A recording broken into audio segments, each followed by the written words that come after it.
혐의 없음 처분을 받은 이후 저희가 그 여성을 상대로 무고죄로 바로 고소를 진행했고 그 여성은 벌금 500만 원의 형을 선고받게 되었습니다. 평범한 일상 속에서도 법적인 문제는 갑자기 찾아올 수 있습니다. 오늘 저희가 이야기할 사연도 누구나 겪을 수 있는 상황입니다. 겉으로 보기엔 단순한 오해처럼 보이지만 법적으로는 전혀 다른 결과가 나올 수 있는 사건이죠. 이 사건은 법무법인 북부의 모든 변호사들이 참여하여 진행했던 사건인데 오늘 다시 사건을 분석해서 대처 방법을 알려드리겠습니다. 그럼 사연부터 들어보겠습니다. 안녕하세요. 저는 현재 회사를 운영하고 있는 20대 남자입니다. 어린 나이에 사업을 시작해 친구들에 비해 일찍이 강남에 집도 사고 포르쉐도 타고 다녀 주변에 부러움을 사기도 했답니다. 그러던 어느 날 주기적으로 모이던 동창들이 모이게 되었고 조금은 새로운 동네를 가보자 하여 모두가 처음인 노원구에 가게 되었고 그곳에서 1차, 2차, 3차로 헌팅포차를 가게 되었습니다. 헌팅포차라는 개념상 옆 테이블과 자연스레 동석하여 술을 마시게 되었고 술게임도 하며 놀았습니다. 자연스레 그중 한 명과 짝이 되었고 어느덧 자리가 파할 때쯤 저와 파트너가 된 여성이 모텔을 가자고 먼저 제안했습니다. 남자인 제가 굳이 거부할 일은 없어 알겠다고 했지만 동네가 너무 생소하여 머뭇거리자 오히려 앞장서서 저를 이끌고 갔습니다. 모텔비도 먼저 지불을 하더라고요. 저에겐 약간 이런 여자는 처음인 대로 느껴졌습니다. 그 뒤 당연 자연스레 관계까지 이어지고 다음날 공영주차장에 세워두었던 차를 찾아 같이 좋게 아침까지 먹고 집 앞에 내려주고 헤어졌습니다. 문제는 그날 저녁 갑자기 경찰에서 연락이 왔습니다. 그 여성이 저를 강간범으로 고소를 했다고 합니다. 죄명은 중간간치상이라고요. 방으로 들어가서의 기억은 드문드문 나는 것이 사실입니다. 서로 만취 상태도 분명했고 합의하에 관계를 했다고 저는 생각하고 자초지정을 물으려 여성에게 연락했더니 합의금을 1억을 요구하네요. 아무래도 잘못 엮인 것 같은데 어떻게 해야 할까요? 저는 정말 무고하고 무죄를 주장하고 싶은데 이렇게 했다가 잘못된 케이스도 많다고 하여 불안합니다. 변호사님, 한순간 제가 잃고든 모든 것들을 잃을까 두렵습니다. 도와주세요.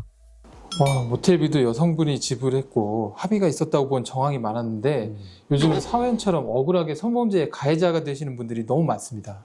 그럼 혹시 합의라고 보는 그 포인트들이 어떤 것들이 있으실까요? 먼저 그 모텔비도 지불을 했고 잘 모르는 동네인데 앞장서서 안내를 했다는 부분도 그렇고 그리고 자연스럽게 관계를 가진 이후에 아침까지 먹고 헤어졌다는 부분들로 봤을 때는 합의가 있었다고 볼 정황이 굉장히 많죠. 이런 경우에는 모텔에 있는 CCTV 영상을 많이 확보하게 되는데 분명히 그 CCTV 영상에는 그 여성이 먼저 모텔비를 결제하고 남성을 이끌고 가듯이 아니면 팔짱을 끼고 가듯이 그 방으로 가는 장면이 분명히 잡혀 있을 겁니다.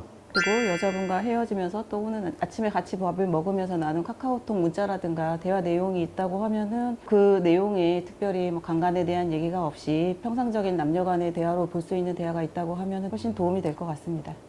혹시 비슷한 성공 사례 같은 게 있으실까요? 제가 진행했던 사건인데 저희들의 의뢰인은 20대 남성이었고 이제 그 남성과 사귀는 여성이 있었는데 그 여성이 이 남성을 강간죄로 고소를 했던 사건입니다. 둘의 교제 기간은 1년 반 정도 된 사건이었고 이 여성이 고소한 것은 이 남성과 헤어지고 나서 교제하는 기간 동안 강간을 당했다라는 이유로 고소를 한 사건입니다. 경찰 조사를 받고 검찰로까지 송치가 되었는데 당시에 유력한 증거는 이 두 남녀가 주고받은 카카오톡 메시지, 문자 메시지, 음성 녹음 자료가 유력한 증거로 제출이 되었고 그러한 점이 반영돼서 둘이 교제하는 기간 동안 합의에 의한 성관계를 했을 뿐이지 강제적인 성관계는 없었다는 결론이 나서 무혐의 처분을 받은 사례가 있습니다. 혐의 없음 처분을 받은 이후 저희가 그 여성을 상대로 무고죄로 바로 고소를 진행했고 그 여성은 벌금 500만 원의 형을 선고받게 되었습니다. 그러면 이제 차 대표님이 이제 전에 판사님이셨었는데 판사님인 입장으로 이 사연을 본다면 어떻게 우리가 피의자 입장에서 좀 도와드려야 될지 이렇게 성범죄 사건에서 대법원 판례가 최근에 변경이 됐습니다. 초기에는 피해자 다움을 강조하는 하급심 판례들을 많이 파기를 시켰습니다. 한마디로 뭐냐면 하급심 판사들이 이 여성이 피해 여성으로서는 보이지 않았을 행동을 보였기 때문에 피해자의 진술은 인정할 수 없다라고 해서 무죄를 선고한 사례들을 대법원에서 많이 파기를 했습니다. 그 말은 피해 여성에게 피해자 다움을 강요하는 것은 적절치 않다라는 기본 인식이 깔려 있었기 때문입니다. 하지만 최근 대법원 판례들을 보면 피해자 다움을 강조했던 하급심 판례들을 다시 인용하고 검사의 상고를 기각하는 사례들이 많아졌습니다.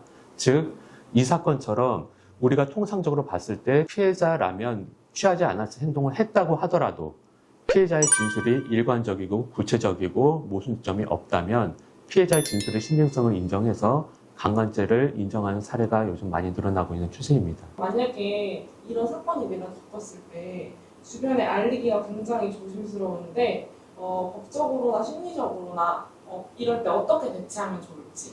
사건 초기에는 그 상대방이랑 접촉하는 것을 최대한 피하는 게 좋습니다.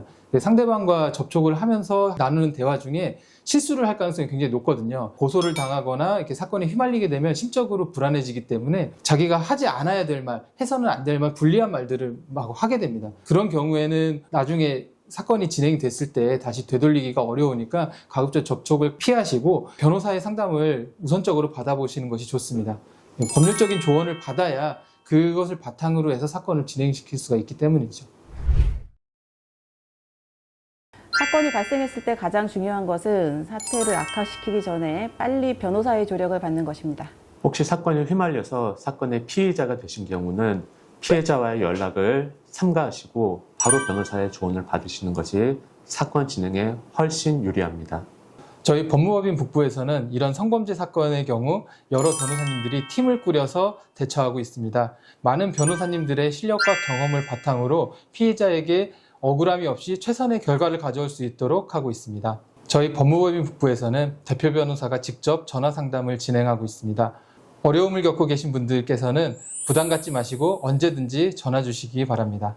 예, 오늘 사연은 여기서 마치고요. 다음에 또 다른 사연으로 찾아뵙도록 하겠습니다. 예, 네. 감사합니다. 보통 일이 아니네요. 진짜 이게 연예인이 쉬운 게 아니구나. 그러니까. 아유, 고생하셨습니다.